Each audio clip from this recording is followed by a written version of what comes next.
The Flames are much like toddlers in the sense that when you want them to be on their best behavior, they act the worst. And then when you want them to be kind of bad, they start playing like a real playoff team.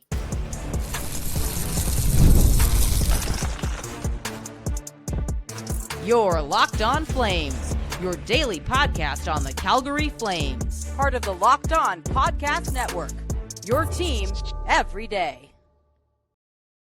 Hello, everybody, and welcome to today's episode of Locked On Flames. As always, I am your host, Jess Belmosto, and thank you so much for joining me today. Today's episode is brought to you by FanDuel. From the first whistle to the final drive, FanDuel makes the NFL playoffs even more exciting. Right now, new customers can bet $5 and get $300 in bonus bets if your first bet wins. Visit FanDuel.com to get started.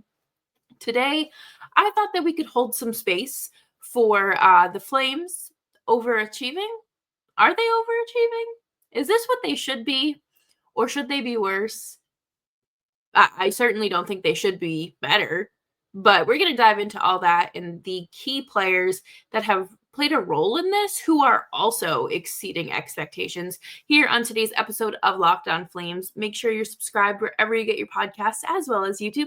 We're here for you Monday through Friday, 5 days a week, your Calgary Flames every day. And let's take a stroll down memory lane here. We're going back to probably August, September, when everyone was doing their preseason predictions. And it was kind of obvious that the Flames were going to regress. They were not going to be the same team that they were when they had players like Elias Lindholm, Chris Tanev, Noah Hanifin, Nikita Zadorov.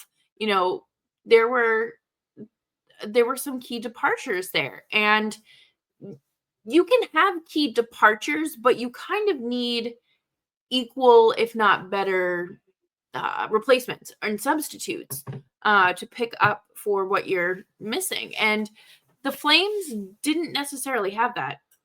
And once Jacob Markstrom was traded, it became very clear that the Flames were going to be rolling with Dustin Wolf as a rookie goaltender, which is what everyone had wanted. And it has indeed happened. And it's very exciting stuff. Don't get me wrong, but that wasn't necessarily setting the Flames up for success in terms of a playoff run or anything like that, because you put him, an inexperienced goaltender in front of or behind, I guess, a shaky defense that is already struggling.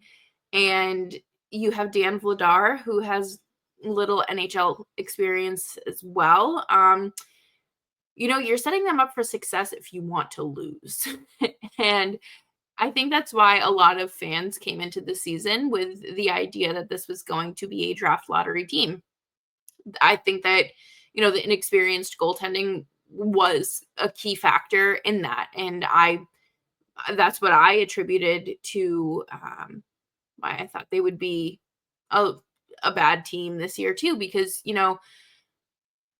playing that goaltending position is not easy, obviously. And he had been shaky his first 10, 15 NHL starts. And the sample size wasn't big enough to obviously write him off, but you weren't necessarily getting someone that had shown that quick adjustment. And that's to no one's fault. Dustin Wolf is not to blame for that or anything. He quite literally is just climbing the ranks. And I think, obviously without Chris Tanev, you don't have as many players blocking shots, and that's more traffic for the Flames. And they have made up for it in some ways. I would say that, Mackenzie Weegar obviously isn't afraid to block shots. Kevin Rooney isn't afraid to block shots either, which is crazy. But where are they? They are not a basement dwelling team at the moment. And I don't think they will be. They're currently 16th in the league. Yes. Smack dab in the middle. right where you expect to find the Flames. They have a bottom 3 penalty kill. No one is surprised there. And then you have a bottom 10 power play. Again, you have no game breaker. You have no elite shooting or scoring talent. Uh, you just don't have what you used to have. And that was consistent scoring from your players like Matthew Tkachuk, Johnny Gaudreau, uh, you know, you don't have that anymore. And you have to try to find how to win in different ways. And, we're going to talk about Matt Coronato here later, but just how much of a difference his offensive presence is making as well. But right now, I fully expected the Flames to be out of the playoffs, a playoff spot, not even remotely close to talking about it, putting them into the draft lottery simulator and seeing where they fall, because that is where things were expected to be. And it's kind of, I don't want to say the complete opposite, because they're not like a true contending team or anything like that. They are just sitting in a wild card spot. But coming up next, we're going to talk about the player that has played I would say the largest role in this team's success and why this team is overachieving here on Locked On Flames.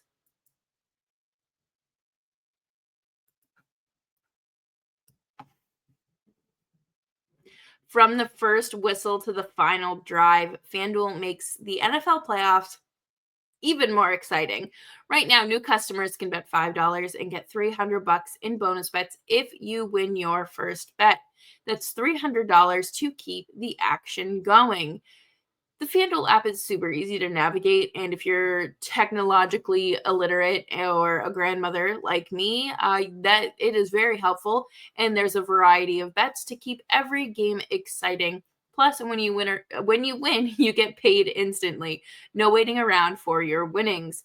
Just visit FanDuel.com to join today and get started with $300 in bonus bets. That's FanDuel.com.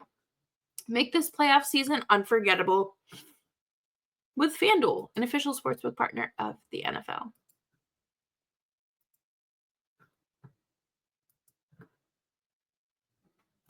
Thanks, everyone, for hanging out with me today on Locked On Flames. Make sure you're following me on Blue Sky at Jess Belmosto.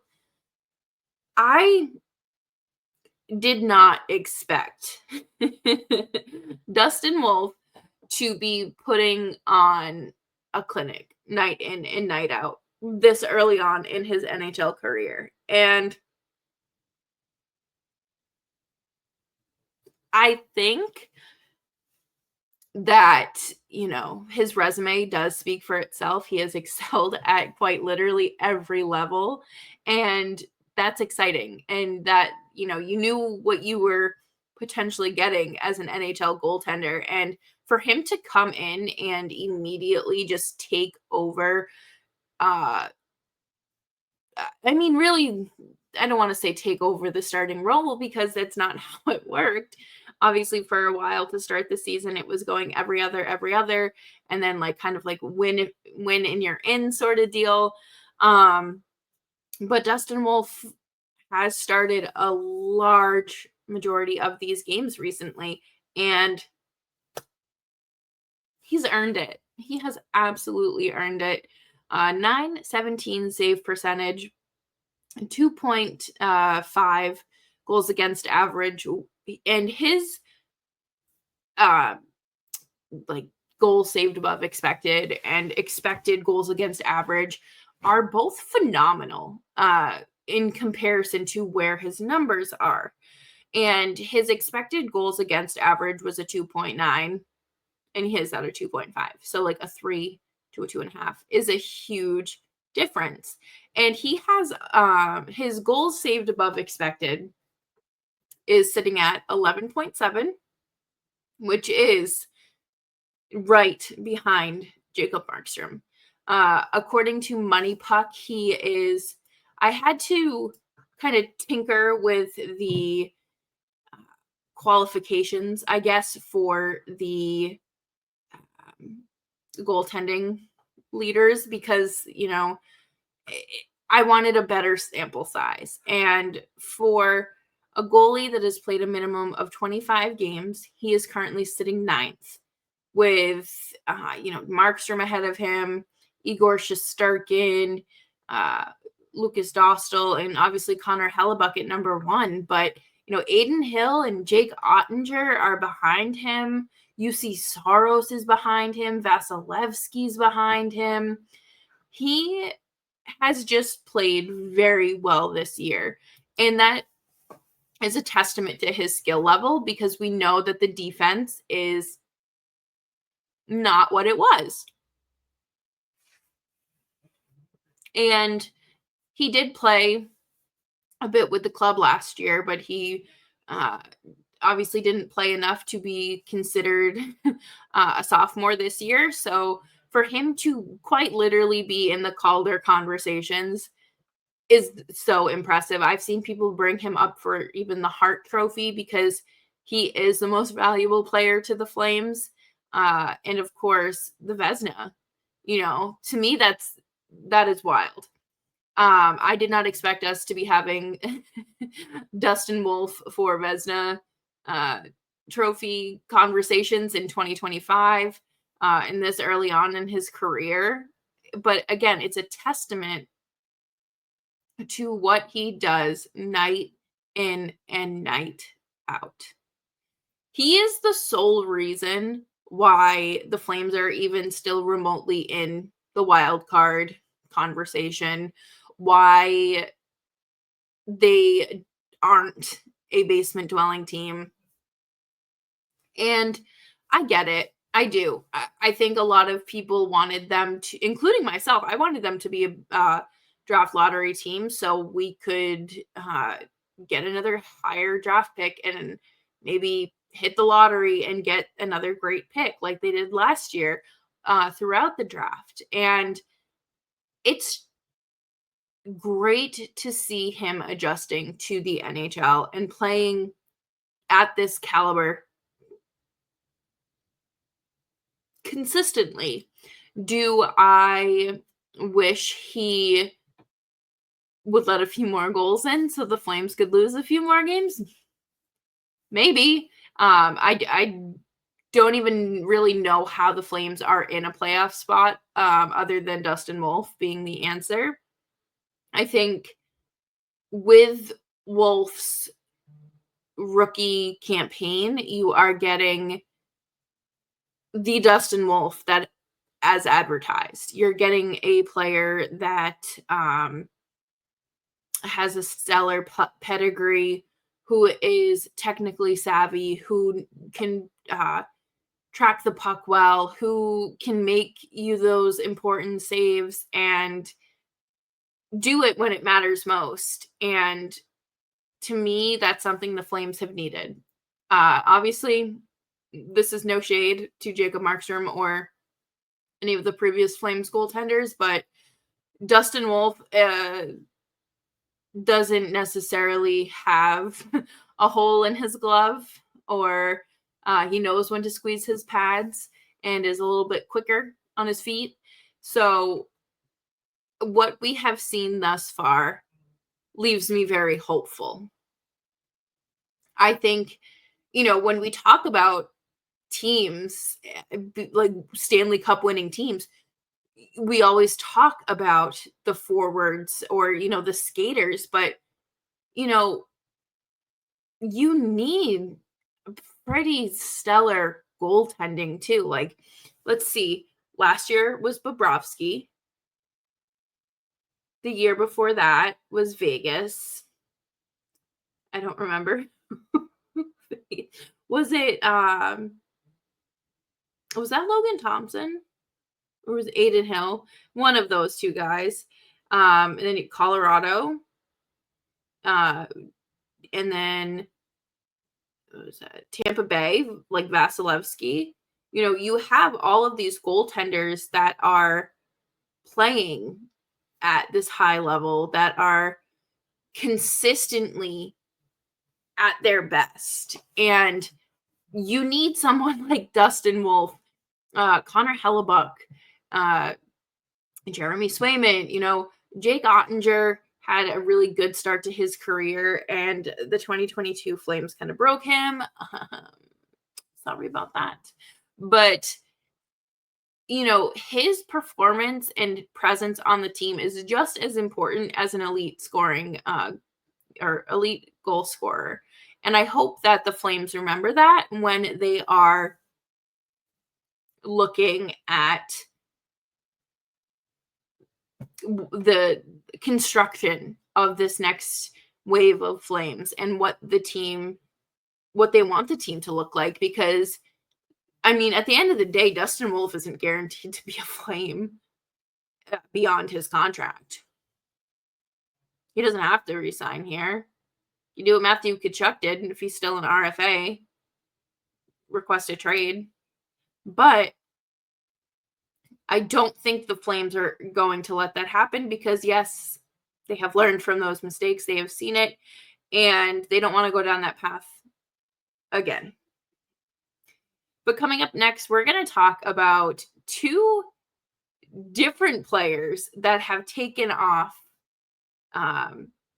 early in their hockey career and kind of surprisingly late, if you will.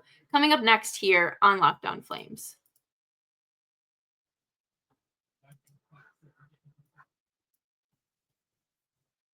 In sports, having a winning strategy is everything. It's how the best teams make it to the Super Bowl, the World Series, and the Olympics. And same goes for life. Having a strategy like life insurance from SelectQuote can protect your financial legacy and keep your family's future secure. SelectQuote makes it easy to find the perfect life insurance policy. As one of America's leading insurance brokers with nearly 40 years of experience, they've helped over 2 million customers find $700 billion in coverage since 1985. What sets SelectQuote apart is their personal touch. Unlike other brokers that offer one-size-fits-all policy, their licensed agents tailor coverage to fit your unique needs.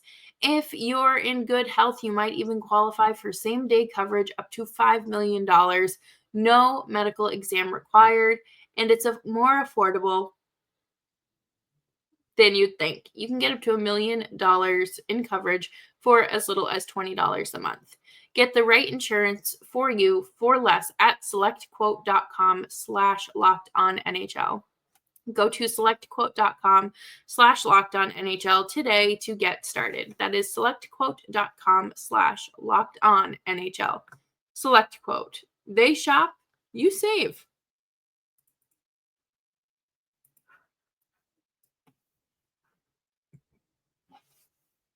Thanks, everyone, for hanging out with me today on Locked On Flames. Make sure you're subscribed wherever you get your podcasts, as well as YouTube. We're here for you Monday through Friday, 5 days a week. Your team every day. I have to say, the biggest overachiever this year is Jonathan Huberdeau. 100% overachieving. And this is the type of Jonathan Huberdeau you expect to see year after year. But this is the first year in his 3 years with the Flames that he looks like himself. He looks like vintage Huberdeau with passes, with scoring chances, just all over the ice. And he leads the team.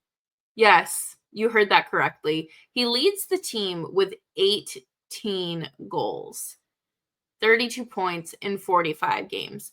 This doesn't feel like something that we should have to be celebrating because this is what you expect. But I say this is overachieving considering his last few years in Calgary. He has not been he's been a shell of his old self, I would say, on the ice. We know that he has struggled, that he has not necessarily found a line that works consistently for him, or he just he's dealt with injuries along the way or coaching problems. But this year, something has clicked. And for him to be leading the team with 18 goals is, I'm impressed, because this is not what you expected from him. You kind of went into this season thinking, okay, like, if he scores 10 goals, great. We did it. Oh, if he scores 15, great. That's more than last year. And I don't know. I'm very happy that he has found his rhythm again. I think being on a line with Kadri has absolutely helped. And that's the other thing. Kadri is invaluable to the team. He is just someone that helps take other players to the next level, like we saw with Martin Pospisil and Connor Zary last year. We're seeing it from Huberdeau, or with Huberdeau this year, and it's not just a Kadri thing, but I think the way that they communicate and the chemistry that they build results in this. It's not just an on ice colleague situation, if that makes any sense. Like, there's a true bond there, and they're able to just communicate adequately and excel at it. And good for him. Good for Huberdeau for being consistent. To go from one point in December to basically a 20 points in 20 games situation for Huberdeau. I will take it. It's a big upgrade, and the Flames offense has been a little more bearable to watch when you're getting contributions from him. But let's not forget Matt Coronato. Oh my God. Has he taken a leap or four in the right direction? Last season, he did spend some time with the Flames before playing with the Wranglers, and it made sense why he didn't stick around with the Flames, and the Wranglers absolutely needed him for the playoffs. And this year, Coronato has spent most of the season with the Flames, and he was struggling with skating last year.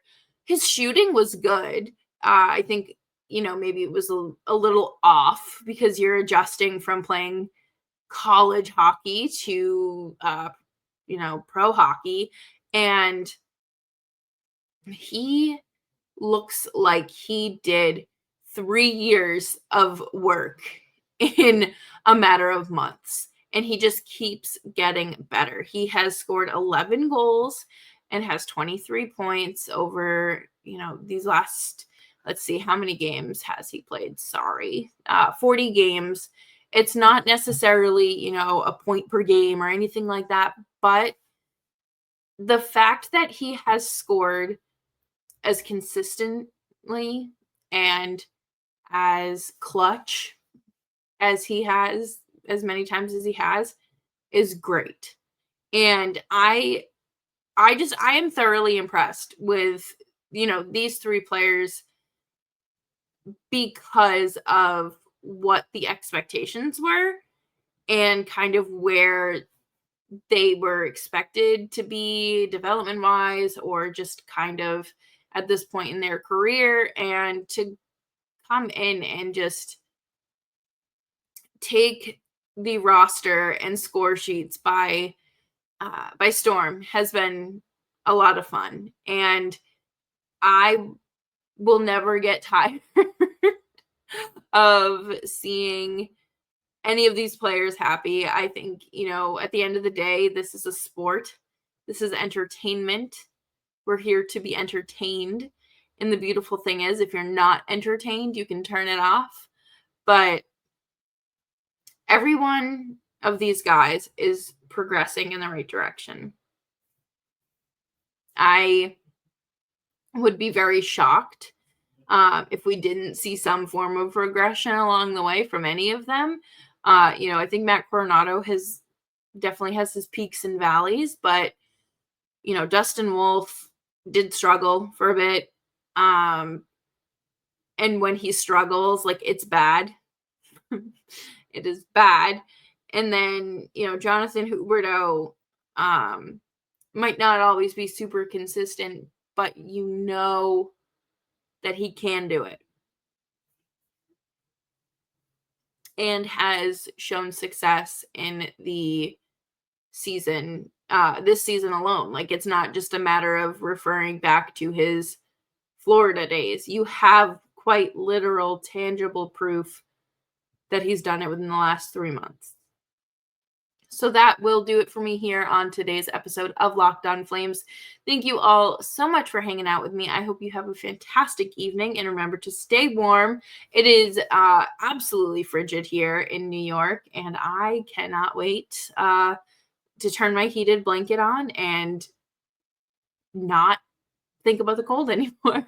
Make sure you're subscribed wherever you get your podcasts, as well as YouTube. We're here for you Monday through Friday, 5 days a week. Your Calgary Flames every day. And remember that I will see you tomorrow, and we will talk about any potential trades that happen, some Rasmus Anderson chatter, and, of course, anything that happens in between.